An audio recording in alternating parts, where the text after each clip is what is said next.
friends, welcome to TechTouch channel. Today I am going to show you in this video how to fix Registry Editor not working or not opening problem in Windows 11 PC. So before we start the video, please subscribe my channel for more latest video. First of all, open your this PC,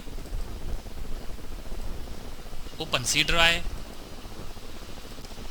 double click on Windows. Here you search System32. You can see here System32. Double click System32. Here you find Register Editor. You can see here Register Editor. Right click on this, click on copy, minimize this window and then paste here. Now you can open your Register Editor. Click on S. You can see here Register Editor is open. So in this way we fix Register Editor not opening or not working problem in Windows 11 PC. Thanks for watching friends. Hope you like this video. If you like this video, please like, share and don't forget to subscribe my channel.